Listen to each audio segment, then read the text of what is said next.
বলেছেন 3 বার মায়ের পায়ে নিজে সন্তানের জান্নাত, মা বাবারে একবার দেখলে একটা কবুল হজের সওয়াব হয়। আমার নবী কয় আমি আমার মা বাবার খেদমত করতে পারি নাই, তোমরা করিও। এই আমার বাবা মায়েরা, যেই মা সন্তান যদি যায় দুনিয়া থেকে বিদায় হয়ে গেল, ওই মার খেদমত করা দরকার আছে না নাই? আল্লাহু আকবার। আল্লাহর ওলি দরকার আছে না নাই?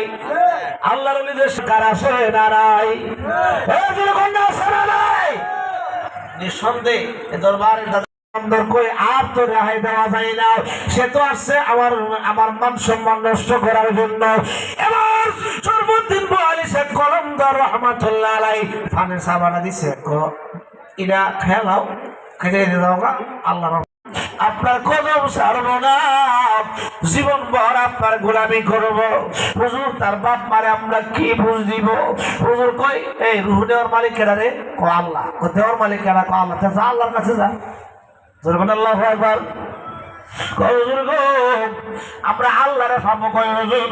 হুজুর আপনি দোয়া করার পরে আল্লাহ রূহ নিয়ে গেছে। আমাদের বিশ্বাস আপনি আবার দোয়া করলে আল্লাহ রূহ ফিরাইয়া দিতে পারে। আপনি দোয়া করেন, নতুবা আপনার কদম ছাড়বো না। আরে আল্লাহর ওলিদের তো দয়া মায়া। গাউসে পাক আল্লাহর কাছে ডাক দেখো, আল্লাহ এই মুহূর্তে তার রূহটা ফিরাইয়া দাও। ডাক দেখো যুবক, আরে আব্দুল কাদের জিলানী ডাকতেছে, কাফনের কাফন লয়ে ওইটা গাউসে পাকের কদমের মধ্যে সালাম দিয়ে ফিরাইছে। আল্লাহু আকবার।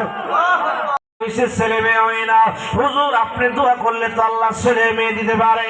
আপনি তো আল্লাহর ওলি, আমরা তো গুনাহগার। আপনি তো আল্লাহর ওলি, আপনি চাইলে আল্লাহ দিবে। হুজুর আমার জন্য আপনি একটু চান। এবার